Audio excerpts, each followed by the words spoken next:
আমরণ অনশনে এমপিওভুক্ত শিক্ষকরা বিএনপির সংহতি শিক্ষা ব্যবস্থায় দুর্গতিতে রাজনীতিবিদ আমলাতন্ত্রকে দুষলেন মির্জা ফখরুল। কার্গো ভিলেজের আগুনে 12,000 কোটি টাকার ক্ষতি, রাজনৈতিক ষড়যন্ত্র, দেশের ভাবমূর্তি নষ্টের অপচেষ্টা দেখছেন ব্যবসায়ীরা।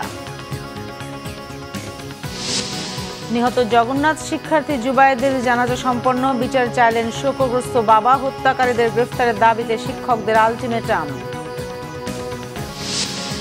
সরকারি দল না হয় শক্তিশালী বিরোধী দল হিসেবে জনগণের প্রতিনিধিত্ব করতে চায় এনসিপি, জানালেন সার্জিস আলম।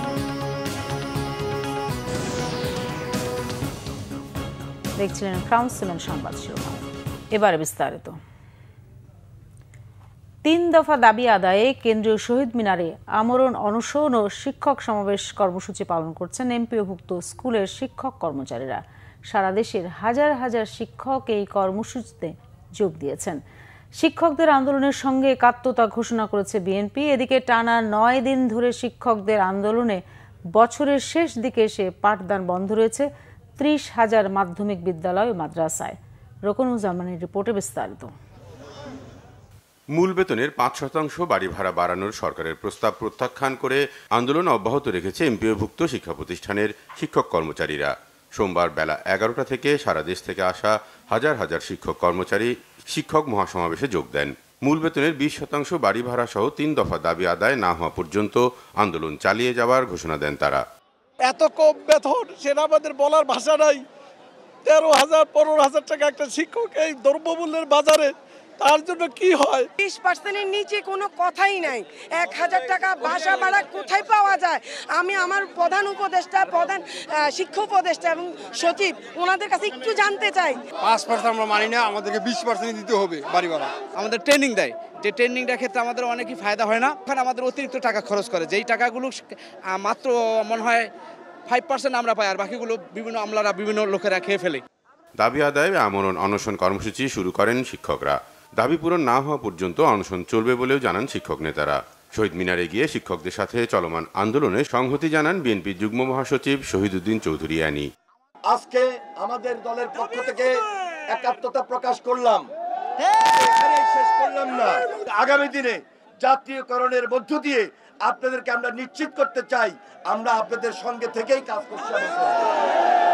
আবারও বলছি, সরকারের প্রতি আমাদের আহ্বান, আপনারা যে যুক্তিসঙ্গত আন্দোলনের সহিত একাত্মতা পোষণ করেছেন তা এনাফ না। বিশেষ বিবেচনা করার জন্য আমি আপনাদের প্রতি অনুরোধ জানিয়ে আমার বক্তব্য শেষ করছি। যদি আজকে সন্ধ্যার মধ্যে প্রজ্ঞাপন হয়, রাতের মধ্যে আমরা এই শহীদ মিনার খালি করে চলে যাব, ঠিক না? আমরা চাই আমাদের ন্যায্য দাবিটা যাতে মেনে নেওয়া হয়। এই 9,300 টাকা দিয়ে আর 12,500 টাকা দিয়ে আমরা ভাই কিভাবে জীবনযাপন করব? আপনারা বড় দল হিসাবে আপনাদের কাছে আমরা সহযোগিতা চাই। আমাদের আস্থা আছে মহাসচিবের উপর, আপনাদের উপর। আশা করি আপনারা আমাদের এই ন্যায্য দাবির ব্যাপারে শক্ত অবস্থান নিয়ে আমাদের দাবি আদায়ের ব্যাপারে আপনারা অত্যন্ত শক্ত ভূমিকা রাখবেন। মূল বেতনের 20% বাড়ি ভাড়া, 1,500 টাকা চিকিৎসা ভাতা ও কর্মচারীদের উৎসব ভাতা 75% করার দাবিতে এমপিওভুক্ত শিক্ষা প্রতিষ্ঠানের শিক্ষক কর্মচারীরা গত 9 দিন ধরে আন্দোলন চালিয়ে যাচ্ছেন। শিক্ষকদের আন্দোলনের কারণে এমপিওভুক্ত স্কুলগুলোতে ক্লাস পরীক্ষা সবই বন্ধ রয়েছে। রোকনুজ্জামান, বাংলা ভিশন, ঢাকা। বিএনপি মহাসচিব মির্জা ফখরুল ইসলাম আলমগীর বলেছেন, এত বড় একটি অভ্যুত্থানের পর দেশকে সুন্দরভাবে সাজানোর সুযোগ এলেও রাজনীতিবিদরা ঐক্য হারিয়ে ফেলায় অনেকে হতাশ হচ্ছেন। তিনি বলেন, দেশের দুর্ভাগ্য শিক্ষা ব্যবস্থা অত্যন্ত নিম্নমানের, এর জন্য দায়ী রাজনীতিবিদ এবং আমলাতন্ত্র। শিক্ষা খাতকে অনেক কম গুরুত্ব দেওয়া হয়েছে। আহমেদ সরোয়ারের রিপোর্ট। ঢাকা মহানগরীতে জিপিএ 5 পেয়ে উত্তীর্ণ হওয়া শিক্ষার্থীদের সংবর্ধনা দিয়েছে বিশ্ববিদ্যালয় পরিক্রমা। সোমবার ইঞ্জিনিয়ার্স ইনস্টিটিউটে আয়োজিত সংবর্ধনায় বিএনপি মহাসচিব মির্জা ফখরুল ইসলাম আলমগীর কৃতি শিক্ষার্থীদের উদ্দেশ্যে বলেন, সামনে একটি নতুন সূর্য উঠুক, এই সম্ভাবনা দেখতে চান তিনি। কিন্তু ইদানিং অনেকেই হতাশ হচ্ছেন। অনেকেই বর্তমান এত বড় একটা অভ্যুত্থানের পরে এত বড় একটা সুযোগ সৃষ্টি হয়েছে দেশটাকে আবার সুন্দর করবার, সুন্দর করে গড়ে তুলবার, কিন্তু আমরা যখন চারদিকে দেখছি যে আমাদের রাজনীতিবিদরা ঐক্য হারিয়ে ফেলছেন, অনেককে তুলে যাচ্ছেন, যখন চারদিকে দেখছি যে একটা অনেকের সুর, তখন আমরা অনেকেই হতাশ হচ্ছি।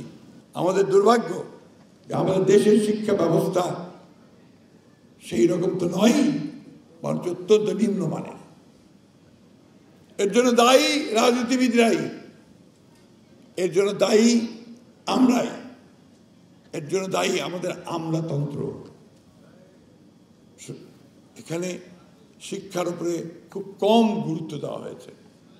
আমরা বিএ পাস করাই, এমএ পাস করাই চাঁদপুরের গ্রাম থেকে অথবা আমার ঠাকুরের গ্রাম থেকে। সে ঘুরে বেড়ায়, কোনো কাজ পায় না, কারণ বিএ পাস এমএ পাসকে দিতে চাকরি দিতে ওনারা পারেন না। আপনার পলিটেকনিক ইনস্টিটিউট থেকে একটা ডিপ্লোমা নিতে পারতো আপনার ইলেকট্রিসিটির উপরে অথবা আপনার সিভিল ইঞ্জিনিয়ারিংয়ের উপরে অথবা অন্যান্য বিষয়গুলোর উপরে, তাহলে কিন্তু তার চাকরি কেউ আটকাতে পারত না। এই যে নীতির ব্যাপারটা, এখানেই রাজনীতিবিদদের ফেলিয়ার। এই যে আমাদের স্যাররা আন্দোলন করছেন, রাস্তায় আছেন শিক্ষকদের বেতনের জন্য, এটা তো অনেক ভালো হতে পারত।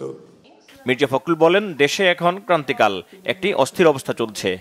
এই অস্থিরতাকে, এই যে এখানে তো সব জেনজি, তাই না? কি তাই তো নাকি? ভুল বলছি? ওদের চিন্তা, ওদের ভাবনা আর আমাদের চিন্তা ভাবনা আকাশ পাতাল তফাৎ। কারণ বয়স, প্রজন্মের যে পার্থক্য, এটা অস্বীকার করতে উপায় নেই। আমরা হচ্ছি রাজনীতির মাঠের লোক, রাস্তাঘাটে বনে বাজারে চিৎকার করি, স্লোগান দেই, বক্তৃতা করি, তাই না? তোমরা টেলিভিশনে আমাদের অনেক সময় চেহারা দেখো আর চলে যাও। এই রাজনীতিবিদদের কথা আর শুনতে ইচ্ছা করে না, ঠিক না? ঠিক তো?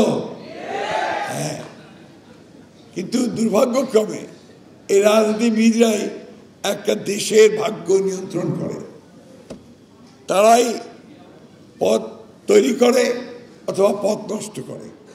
পরে কৃতি শিক্ষার্থীদের হাতে সম্মাননা তুলে দেন বিএনপি মহাসচিব। আহমেদ সরওয়ার, বাংলা ভিশন, ঢাকা। শাহজালাল বিমানবন্দরে কার্গো ভিলেজে অগ্নিকাণ্ডে ক্ষতি 12,000 কোটি টাকার বেশি, জানিয়েছেন রপ্তানিকারক সমিতির সভাপতি মোহাম্মদ হাতেম। বলেন, সিভিল এভিয়েশন কাস্টমস কর্তৃপক্ষ বিমান বাংলাদেশ এয়ারলাইন্সের দায় এড়াতে পারে না। আর বিটিএমএ সভাপতি শওকত আজিজ রাসেলের দাবি, কার্গো ভিলেজের অগ্নিকাণ্ড রাজনৈতিক ষড়যন্ত্র হতে পারে। দেশের ভাবমূর্তি নষ্ট কিংবা ব্যবসা ক্ষতিগ্রস্ত করতে পাশের দেশও এটা করতে পারে।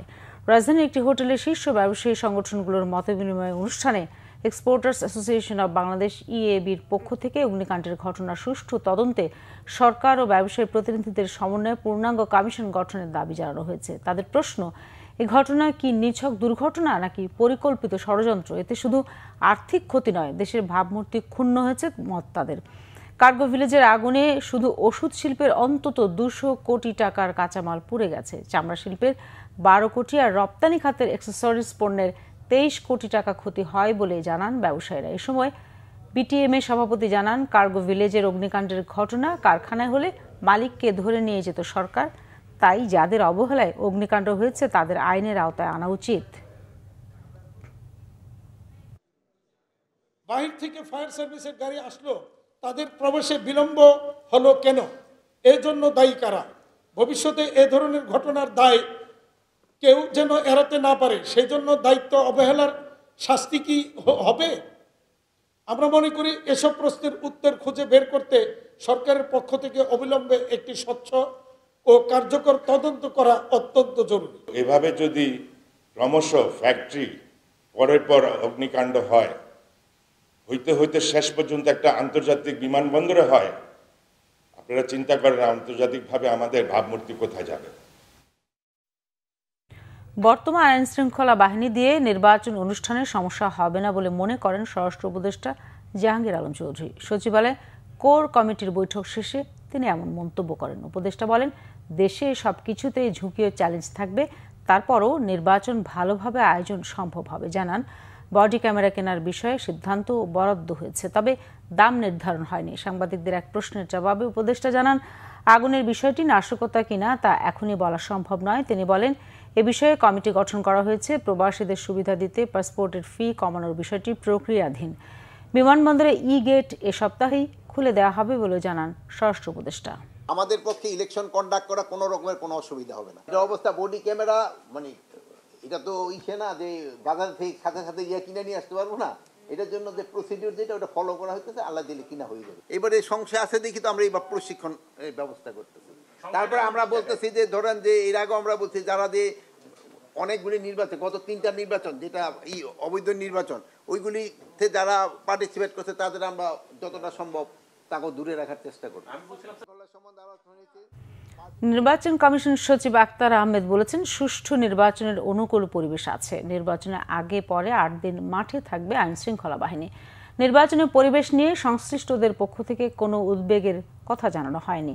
সোমবার আগারগাঁওয়ের নির্বাচন ভবনে আইন শৃঙ্খলা বাহিনীর প্রতিনিধিদের সঙ্গে বৈঠক শেষে সাংবাদিকদের তথ্য জানান তিনি। ত্রয়োদশ জাতীয় সংসদ নির্বাচন অবাধ, অংশগ্রহণমূলক এবং সুষ্ঠুভাবে অনুষ্ঠানের লক্ষ্যে 90,000 থেকে 1 লাখ সেনা সদস্য, 1.5 লাখ পুলিশ সদস্য, 5.5 থেকে 6 লাখ আনসার সদস্য নিয়োজিত থাকবে। ভোট প্রস্তুতির মধ্যে আইন শৃঙ্খলা বাহিনীর শীর্ষ ব্যক্তিদের নিয়ে প্রধান নির্বাচন কমিশনার AMM নাসির উদ্দিনের নেতৃত্বে ইসি সকালে বৈঠকে বসে।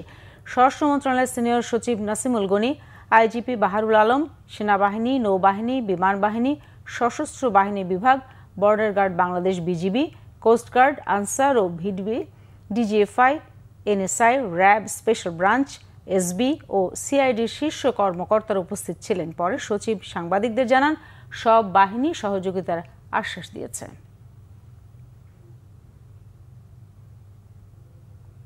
জুলাই গণঅভ্যুত্থানে মানবতা বিরোধী অপরাধে ক্ষমতাচ্যুত প্রধানমন্ত্রী শেখ হাসিনার সাবেক স্বরাষ্ট্রমন্ত্রী আসাদুজ্জামান খান কামাল সহ 3 আসামির বিরুদ্ধে করা মামলায় শেখ হাসিনার পক্ষে প্রথম দিনের যুক্তিতর্ক উপস্থাপন শেষ হয়েছে। সকালে ট্রাইব্যুনাল 1-এ যুক্তিতর্ক উপস্থাপন শুরু করেন শেখ হাসিনার রাষ্ট্রনিযুক্ত আইনজীবী আমির হোসেন।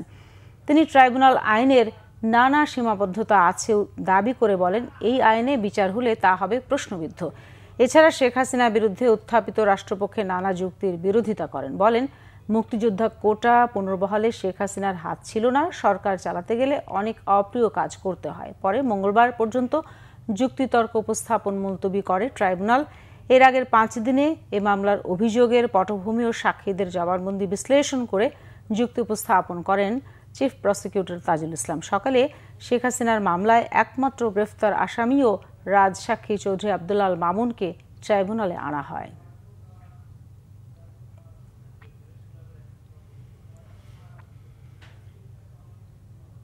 আইনের কারণে বাধাগ্রস্ত হয়, এ কথাটা আমি বলেছি। সেই কারণে আমি বলেছি যে আইনটি এমন একটি আইন যে আইনটায় হাত পা বেঁধে নদীতে ফেলে দেওয়ার মতো, ফেলে দিয়ে বলা হয় তুমি সাঁতার কাটো। এই সাঁতার কাটা কতখানি সম্ভব এটা রাষ্ট্রের কাছে, ট্রাইব্যুনালের কাছে আমি ছেড়ে দিয়েছি। জগন্নাথ বিশ্ববিদ্যালয়ের নিহত শিক্ষার্থী জুবায়েদের জানাজা সম্পন্ন হয়েছে। বেলা 2:10 বিশ্ববিদ্যালয় ক্যাম্পাসে তার জানাজায় যোগ দেন সহপাঠী, শিক্ষার্থী, শিক্ষক ও ছাত্রদলের নেতাকর্মীরা। জানাজা শেষে বিশ্ববিদ্যালয়ের প্রশাসনের হুঁশিয়ারি, মঙ্গলবার সকাল 10টার মধ্যে আসামিদের গ্রেফতার করা না হলে কঠোর কর্মসূচি ঘোষণা দেওয়া হবে। এদিকে পুলিশ বলছে তদন্ত চলমান, শিগগিরই আসামিদের গ্রেফতার করে হত্যার আসল রহস্য উদ্ঘাটন করা হবে। শুভ মাহফুজের রিপোর্ট। রাজধানীর আরমানিটোলায় ছাত্রী পড়াতে গিয়ে হত্যার শিকার জুবায়েদের মরদেহ সোমবার বেলা 1টার দিকে জগন্নাথ বিশ্ববিদ্যালয়ে নেওয়া হয়। এ সময় জুবায়েদকে শেষ বিদায় জানাতে ভিড় করেন বন্ধু, সহপাঠী ও সাধারণ শিক্ষার্থীরা। সবাই জুবায়েদের জন্য দোয়া করবেন, আল্লাহ যেন তাকে জান্নাত নসিব করে। কোন ধরনের যে ফাঁকফোকর অথবা ফিসফাস যে কথাবার্তাগুলো চলছে সেগুলো আমরা বিশ্বাস করতে চাই না। প্রকৃত আসামি যে গ্রেফতার করা হবে তারা যদি সর্বোচ্চ শক্তিশালী হয় তাও আমরা মনে করি যে প্রকৃত আসামি গ্রেফতার হবে। পরে বেলা 2টার দিকে ক্যাম্পাসে জুবায়েদের নামাজে জানাজা সম্পন্ন হয়। এ সময় ছেলে হত্যার সুষ্ঠু বিচার দাবি করেন জুবায়েদের বাবা। সুষ্ঠু তদন্ত ও বিচার দাবি করেন বিশ্ববিদ্যালয়ের উপাচার্য ও শিক্ষকরা। আমি বাবা এখনো জীবিত আছি, আমি উপস্থিত সকলের কাছে আমি আমার ছেলের জন্য দোয়া চাই। আমার ছেলেকে যেন আল্লাহ পাক জান্নাতুল ফেরদৌস দান করে, এছাড়া আমার আর কিছু চাওয়ার নাই। আমি কালকে ছুটে এসেছি, থানাতে গেছি, থানাতে সারা রাত কাটাইছি, তারপরও আমি ঠিক মতো মামলার জোগাড় পাই না। আমরা আইন শৃঙ্খলা রক্ষাকারী বাহিনীতে স্পষ্ট ভাষায় আমাদের সরকারের উচিত সাহেব যেটা বললেন, চাই যে একটা খুব দ্রুত সময়ের মধ্যে যেন তাদেরকে আইনের আওতায় নিয়ে আসা হয়। জানাজা শেষে বিক্ষোভ মিছিল করেন সাধারণ শিক্ষার্থীরা। পরে সংবাদ সম্মেলন করে আসামিদের গ্রেপ্তারের আলটিমেটাম দেয় বিশ্ববিদ্যালয় প্রশাসন। এ সময় দ্রুত গ্রেপ্তারের আশ্বাস দেয় পুলিশ। আগামীকাল 10টা পর্যন্ত আমরা আলটিমেটাম দিচ্ছি। 10টার মধ্যে এই হত্যার সাথে যারা জড়িত তাদের প্রত্যেককে আইনের আওতায় আনতে হবে। হত্যার মোটিভ উদ্ঘাটন করে আমাদেরকে রিস্ক করতে হবে। আসামি ধরলে আসামির কাছ থেকে আমরা যখন শুনবো প্রকৃত ঘটনা, তখন আমরা বুঝবো আসলে কে কে আসামি। তারা মানে যারা আঘাত করেছে, এরকম যাদেরকে আমরা শনাক্ত করেছি, তাদের কাছ থেকে শুনলে আমরা মিলাতে পারবো যে আসলে প্রকৃত আর কোনো অপরাধী জড়িত আছে কিনা। তখন আমরা অ্যারেস্টে যাব। এখন আমাদের মূল টার্গেট হলো আমার প্রকৃত অপরাধী যারা ছুরি চালাইছে তাদেরকে অ্যারেস্ট করা। রবিবার বিকেলে আরমানিটোলায় টিউশনে গিয়ে ছুরিকাঘাতে নিহত হন জবির 19-20 শিক্ষাবর্ষের শিক্ষার্থী ও ছাত্রদল নেতা জোবায়েদ হোসেন। শুভ মাহফুজ, বাংলা ভিশন, ঢাকা। জাতীয় নাগরিক পার্টি এনসিপির উত্তরাঞ্চলের মুখ্য সংগঠক সার্জিস আলম বলেছেন, তারা আগামীর বাংলাদেশে হয় সরকারি দল না হয় শক্তিশালী বিরোধী দল হিসেবে জনগণের প্রতিনিধিত্ব করতে চান। সোমবার জয়পুরহাটে এনসিপির জেলা উপজেলা কমিটির সমন্বয় সভা শেষে সাংবাদিকদের তিনি কথা বলেন। সার্জিস বলেন, জাতীয় পার্টির মতো পোষা বিরোধী দল হওয়ার জন্য রাজনীতি করতে আসেনি এনসিপি। শাপলার প্রতীক পেতে আইনগত কোনো বাধা নেই, তাই নির্বাচন কমিশন এনসিপির সাথে স্বেচ্ছাচারিতা করতে পারে না। হয় শাপলা দিতে হবে, না হলে আইনগত ব্যাখ্যা দিতে হবে বলে মন্তব্য করেন সার্জিস আলম। আমরা জনগণের প্রতিনিধিত্ব করে সংসদে সরকার দল হিসেবে জনগণের প্রতিনিধিত্ব করতে চাই, না হয় শক্তিশালী বিরোধী দল হিসেবে প্রতিনিধিত্ব করতে চাই। আমরা জাতীয় পার্টির মতো পোষা বিরোধী দল হওয়ার জন্য রাজনীতি করতে আসি। গত 2 দশকের মধ্যে এবার উচ্চ মাধ্যমিক পরীক্ষায় সার্টিফিকেট পরীক্ষার ফলাফল নেমেছে ধসে। কেবল পাশের হার নয়, কমেছে জিপিএ 5 প্রাপ্তির সংখ্যাও। কিন্তু এমন ফলাফল ধসের মধ্যেও কৃতিত্বের স্বাক্ষর রেখেছেন অনেক অদম্য শিক্ষার্থী। তেমনই চট্টগ্রামের বোর্ড সেরা মেহজাবিন আফরোজা আলম স্নেহা 1300 নম্বরের মধ্যে 1251 নম্বর পেয়ে হয়েছেন চট্টগ্রাম শিক্ষা বোর্ডের প্রথম। অসুস্থতার কারণে এসএসসিতে কাঙ্ক্ষিত ফলাফল না করলেও এইচএসসিতে বোর্ড সেরা হয়ে তাক লাগিয়ে দিয়েছেন সবাইকে। চট্টগ্রাম থেকে শাহেদা পিয়ার রিপোর্টে বিস্তারিত। এসএসসিতে ছিল না জিপিএ 5, কিন্তু মাত্র 2 বছরের ব্যবধানে কঠোর অধ্যবসায়ের মাধ্যমে এইচএসসিতে বোর্ড সেরা। এ যেন এক অবিশ্বাস্য গল্প। 1300 নম্বরের মধ্যে 1251 নম্বর পেয়ে বিজ্ঞান বিভাগে হয়েছেন চট্টগ্রাম শিক্ষা বোর্ডে প্রথম। স্নেহা চট্টগ্রামের বাংলাদেশ মহিলা সমিতি বালিকা উচ্চ বিদ্যালয় ও কলেজের শিক্ষার্থী। এসএসসি পরীক্ষার পূর্ব মুহূর্তে মা বাবা ও নিজে কোভিড-19 আক্রান্ত হওয়ায় কাঙ্ক্ষিত ফলাফল আসেনি সে সময়। এসএসসিতে জিপিএ 4.78 পাওয়ায় দুঃখবোধ ছিল স্নেহার মনে। কিন্তু সেই কষ্টকে জেদে রূপান্তর করে কঠোর অনুশীলন ও অধ্যবসায়ের মাধ্যমে মাত্র 2 বছরের ব্যবধানে স্নেহা কেবল জিপিএ 5 ছিনিয়ে নেননি, সাথে হয়েছেন চট্টগ্রাম বোর্ডের সর্বোচ্চ নম্বরধারী। যেটা জন্মাইছে মানে একটা ভালো কলেজ, ভালো জায়গায় যাইতে হবে, ভালো কলেজে না পরিবার যেখানে পড়তেছে ওখানে ওটাকে একটা ভালো রেজাল্ট দিতে হবে। ওই জায়গা থেকেই আসলে মানে জেদটা জন্মাইছে। সন্তানের এমন সাফল্যে গর্বিত স্নেহার মা বাবা জানালেন স্নেহার কঠোর অধ্যবসায়ের গল্প। এখানে কোনো কারো হাত নেই, উপর আল্লাহ আছে, মেয়ের চেষ্টা আছে এবং সাধ্যের অনেকে আছে। সাধ্যের যদি সহযোগিতা না থাকতো আমার মেয়ে এত আগায় আসতে পারতো না। মোটামুটি রেজাল্টের উপর ভিত্তি করে আমাকে এবার জিপিএ 5 পেতে হবে। আমরা আসলে আশা করছিলাম জিপিএ 5 ইনশাল্লাহ ভালোভাবে পাবে, এই টপার হবে, এটা গড গিফটেড। স্নেহার এমন তাক লাগানো ফলাফলে আনন্দে ভাসছেন তার কলেজের শিক্ষকরাও। কলেজের জন্য এমন সম্মান বয়ে আনায় শিক্ষকদের চোখে মুখে ছিল উচ্ছ্বাস। আমাদের যে পরামর্শগুলো সেগুলো সে অক্ষরে অক্ষরে পালন করে সে অধ্যবসায়ের ভেতর দিয়েই কিন্তু সে আজকেই ফল করেছে। 1251 নাম্বার পেয়েছে 1300-র মধ্যে, এটা মানে আমাদের কল্পনারও অতীত। ও ফিজিক্সে 194, 200 নাম্বারের মধ্যে, কেমিস্ট্রিতে 194, ম্যাথসে পাইছি 198, 200-তে, আমাদের গর্ব, ক্লাসে সে সবসময় আমাদেরকে দেখিয়ে দিয়েছে ও একটা অসাধারণ। চট্টগ্রাম মহানগরীর নিমতলা এলাকায় মঞ্জুর আলম ও নাজনীন সুলতানা দম্পতির মেয়ে মেহজাবিন আফরোজ আলম স্নেহা বড় হয়ে হতে চান একজন মানবিক চিকিৎসক। শাহিদা পিয়া, বাংলা ভিশন, চট্টগ্রাম। বিএনপির কেন্দ্রীয় নেতা অ্যাডভোকেট এম রুহুল কুদ্দুস তালুকদার দুলু বলেছেন, 2001 থেকে 2006 সাল পর্যন্ত শিক্ষা ব্যবস্থা ছিল সন্ত্রাস ও নকলমুক্ত। আওয়ামী লীগ সেই শিক্ষা ব্যবস্থাকে ধ্বংস করে দিয়েছে। সকালে আলাইপুর জেলা বিএনপির কার্যালয়ে জিয়া পরিষদের মতবিনিময় সভায় তিনি সব কথা বলেন। দুলু বলেন, কলেজ বিশ্ববিদ্যালয়গুলোতে ছাত্রছাত্রীদেরকে এমন শিক্ষা দিতে হবে যেন তারা আগামী দিনে দেশের নেতৃত্ব দিতে পারে, মানুষের ভাগ্য পরিবর্তন করতে পারে। জাতীয় নির্বাচনে বিএনপি ক্ষমতায় গেলে ওই শিক্ষা ব্যবস্থা ফিরিয়ে আনা হবে বলেও তিনি প্রতিশ্রুতি দেন। আগামী দিনে এই শিক্ষার্থীরা যেন দেশ পরিচালনা করতে পারে, বিএনপি এই শিক্ষা ব্যবস্থাই করতে চায় বলে মন্তব্য করেন তিনি। এবারে দেশের বিভিন্ন জায়গার আরো কিছু খবর নিয়ে রয়েছে একটি ডেস্ক রিপোর্ট। বিএনপি ঘোষিত 31 দফা রাষ্ট্র কাঠামো সংস্কার বিষয়ক কর্মশালা হয়েছে মুন্সিগঞ্জের সিরাজদি খানের ইমামগঞ্জ বাজারে। উপজেলা তাঁতিদল আয়োজিত কর্মশালায় সভাপতিত্ব করেন সংগঠনের আহ্বায়ক শাহ আলম হাওলাদার। বক্তব্য রাখেন বিএনপির স্বেচ্ছাসেবক বিষয়ক সম্পাদক মীর শরফত আলী সপু। গোপালগঞ্জের মুকসুদপুরে মতবিনিময় সভা হয়েছে। উপজেলার জলিরপাড় বঙ্গরত্ন কলেজের শিক্ষক মিলনায়তনে এতে প্রধান অতিথি ছিলেন বিএনপির সহ সাংগঠনিক সম্পাদক ও জলিরপাড় বঙ্গরত্ন কলেজের গভর্নিং বডির সভাপতি সেলিমুজ্জামান সেলিম।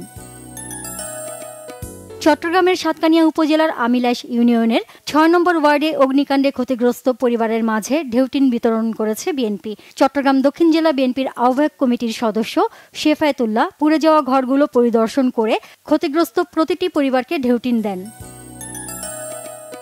বাংলাদেশ প্রাথমিক শিক্ষক সমিতির খাগড়াছড়ি জেলা সম্মেলন হয়েছে। টাউন হলে অনুষ্ঠিত সম্মেলনে প্রধান অতিথি ছিলেন জেলা বিএনপির সাধারণ সম্পাদক এম এন আফসার। উদ্বোধন করেন প্রাথমিক শিক্ষক সমিতির কেন্দ্রীয় সাধারণ সম্পাদক আব্দুল ওয়াদেদ ভুইয়া। বিএনপির ভারপ্রাপ্ত চেয়ারম্যান তারেক রহমান ঘোষিত রাষ্ট্র কাঠামো মেরামতের রূপরেখা 31 দফা সম্পর্কে জনসচেতনতা তৈরির লক্ষ্যে মোটরসাইকেল শোভাযাত্রা হয়েছে নড়াইলে। এতে নেতৃত্ব দেন জেলা বিএনপির সভাপতি বিশ্বাস জাহাঙ্গীর আলম ও সাধারণ সম্পাদক মোহাম্মদ মনিরুল ইসলাম। তারেক রহমান ঘোষিত 31 দফার 24 দফায় নারীর মর্যাদা, সুরক্ষা ও ক্ষমতায়নে যথাযথ পদক্ষেপ গ্রহণ সহ 6টি অঙ্গীকার নারীদের মাঝে পৌঁছে দিতে লিফলেট বিতরণ করা হয়েছে। নারী ও শিশু অধিকার ফোরাম মুন্সিগঞ্জের সভাপতি সোনিয়া হাবিব লাবনী পৌরসভার 3 নম্বর ওয়ার্ডের বিভিন্ন এলাকায় লিফলেট বিতরণ করেন। এ সময় সেখানে ছিলেন ফোরামের উপদেষ্টা মোহাম্মদ আরিফুল ইসলাম, সহসভাপতি মোজাম্মেল হোসেন সজল সহ অনেকে। জগন্নাথ বিশ্ববিদ্যালয়ের পরিসংখ্যান বিভাগের 15তম ব্যাচের শিক্ষার্থী ও জগন্নাথ বিশ্ববিদ্যালয় শাখা ছাত্রদলের সদস্য জুবাইর হত্যার প্রতিবাদে ও হত্যাকারীদের গ্রেফতারের দাবিতে বিক্ষোভ মিছিল ও সমাবেশ হয়েছে। খাগড়াছড়ি সরকারি কলেজ ছাত্রদল ও খাগড়াছড়ি সরকারি টেকনিক্যাল স্কুল অ্যান্ড কলেজ ছাত্রদলের উদ্যোগে এ কর্মসূচি পালিত হয়। খাগড়াছড়ির দিঘিনালা সদর জোনের উদ্যোগে অসচ্ছল শিক্ষার্থী পরিবার শিক্ষা প্রতিষ্ঠান ও মাদ্রাসায় আর্থিক অনুদান সহ বিভিন্ন সামগ্রী বিতরণ করা হয়েছে। দিঘিনালা জোন সদরের 4 ইস্ট বেঙ্গলের হলরুমে এসব সামগ্রী বিতরণ করেন প্রধান অতিথি দিঘিনালা জোনের zone commander lieutenant colonel Omar Faruk. Munshiganj সড়ক বিভাগের আওতায় কেরানীগঞ্জের রামেরকান্দা লাকড়িচর সংযোগ সড়ক উন্নয়ন শীর্ষক চলমান উন্নয়ন প্রকল্পের আওতায় ভূমি অধিগ্রহণ জটিলতা নিরসনে অংশীজন সভা হয়েছে। ঢাকা জেলা প্রশাসকের কার্যালয়ের সম্মেলন কক্ষে সভায় সভাপতিত্ব করেন ঢাকা জেলা প্রশাসক তানভীর আহমেদ। বন বিভাগের বন সংরক্ষণ ও পুনরুদ্ধার বিষয়ে কর্মশালা হয়েছে ময়মনসিংহে। নগরীর গ্রিন পার্ক রেস্টুরেন্টে বাংলাদেশ পরিবেশ আইনবিদ সমিতি বেলার উদ্যোগে এই কর্মশালায় প্রধান অতিথি ছিলেন স্থানীয় সরকার বিভাগের বিভাগীয় পরিচালক বিপিন চন্দ্র বিশ্বাস। চট্টগ্রাম বিশ্ববিদ্যালয়ে শাখা ছাত্র শিবিরের উদ্যোগে কোরআন বিতরণ করা হয়েছে। সকালে ক্যাম্পাসের বুদ্ধিজীবী চত্বরে এই আয়োজনে প্রায় 5000 কোরআন শরীফ বিতরণ করা হয়। দেশের উত্তরাঞ্চলের অন্যতম কৃষি উৎপাদনশীল ঠাকুরগাঁও জেলায় সার সংকট সিন্ডিকেট দূরীকরণ ও কৃষকদের মাঝে সারের ন্যায্য সরবরাহ নিশ্চিতকরণে বিশেষ বরাদ্দের দাবি সহ 7 দফা দাবিতে কৃষি মন্ত্রণালয়ে স্মারকলিপি দিয়েছেন এনসিপির নেতারা। অতিরিক্ত জেলা প্রশাসক মোহাম্মদ নাজমুল হক সুমনের কাছে স্মারকলিপি দেন তারা। কিশোরগঞ্জে শিক্ষাক্ষেত্রে মেয়েদের জন্য প্রতিবন্ধকতা ও উত্তরণের উপায় নিয়ে আলোচনা সভা হয়েছে। শহরের 32 এলাকার পপি পার্ক কনফারেন্স রুমে মালালা ফান্ডের অর্থায়নে ও জাগো ফাউন্ডেশন ট্রাস্টের উদ্যোগে সভায় সভাপতিত্ব করেন জাগো ফাউন্ডেশনের senior manager Iftekharul Karim. Nazneen Akter, Bangla Vision news desk. দর্শক, এই ছিল এখনকার মতো। পরের সংবাদ সন্ধ্যা 7:30টায় দেখার আমন্ত্রণ রইল। ধন্যবাদ সবাইকে এতক্ষণ সাথে থাকার জন্য।